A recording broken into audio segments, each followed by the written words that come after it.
Hi friends, உலகத்தில் இப்போ வரைக்கும் எத்தனையோ பிராண்டுடைய பல லட்சம் வாட்சுகள் வந்தாச்சு. பட் இருந்தாலும் ரோலக்ஸ் தன்னுடைய இடத்த இப்போ வரைக்கும் யாருக்குமே விட்டு கொடுத்ததில்ல. அப்படி ரோலக்ஸ்குள்ள என்னதான் இருக்குது, அவங்க அந்த வாட்சை எப்படி தான் தயாரிக்கிறாங்க, ஏன் மற்ற வாட்ச் மேக்கர்னால அந்த இடத்த பிடிக்க முடியல அப்படிங்கிறத பற்றி பார்க்கலாம். வாங்க வீடியோக்குள்ள போகலாம். ஒரு ரோலக்ஸ் வாட்ச் தயாரிக்கிறதுக்கு குறைஞ்சது 1 வருஷம் அவங்க டைம் எடுத்துக்கிறாங்க. அதுக்குள்ள இருக்கக்கூடிய அத்தனை மெக்கானிசமும் அவங்க கைகளால் மட்டுமே, அதாவது மேனுவலா மட்டும்தான் அதை ஃபிட்டிங் பண்றாங்க. எந்த விதமான ரோபோட்டிக்ஸோ வேற எதுவுமே யூஸ் பண்ணி அவங்க அந்த வாட்சை தயாரிக்கிறது கிடையாது. இத்தனை மெக்கானிசமும் உள்ளுக்குள்ள இருக்கக்கூடிய ஸ்பேர் பார்ட்ஸ் எல்லாமே அவங்களுடைய ஓன் மேனுஃபேக்சரிங் மட்டும்தாங்க. வெளியிலிருந்து ஒரு சின்ன நீடில் கூட அவங்க வாங்கி இதுக்காக அவங்க யூஸ் பண்றது கிடையாது. ஒவ்வொரு வாட்சையும் அவங்க தயாரிச்சு முடிச்சதுக்கு அப்புறம் அவங்க ஃபேக்டரியில் இருக்கக்கூடிய இன்டர்னல் லேப்லயே வச்சு எல்லா விதமான டெஸ்ட்டுமே பண்றாங்க. ஃபார் எக்ஸாம்பிள், வாட்சுக்குள்ள காத்தோ தண்ணியோ தூசோ எதுவுமே போகாத மாதிரி பக்காவா டெஸ்ட் பண்றாங்க. அப்படி அந்த டெஸ்ட்ல வாட்ச் ஃபெயில் ஆயிருச்சுன்னா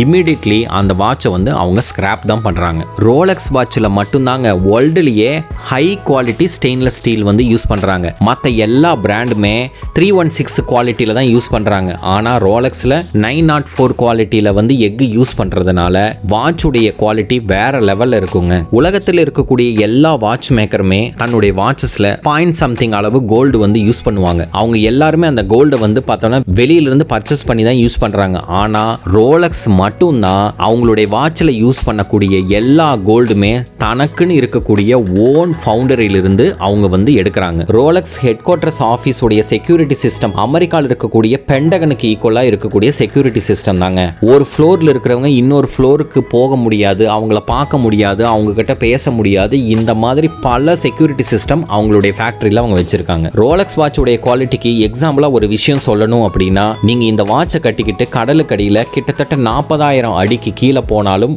வாட்ச் பார்த்தோம்னா சூப்பரா வேலை செய்யுங்க. இதை எப்படி டெஸ்ட் பண்ணாங்க அப்படின்னா, 2012 டைட்டானிக் மூவியோட டைரக்டர் மிஸ்டர் ஜேம்ஸ் கேமரான் மரியானா ட்ரெஞ்சில் இறங்கினாரு. இந்த வாட்ச் கிட்டத்தட்ட 40,000 அடியிலையும் எக்ஸாக்டா டைமை காட்டணும்னு சொன்னாங்க.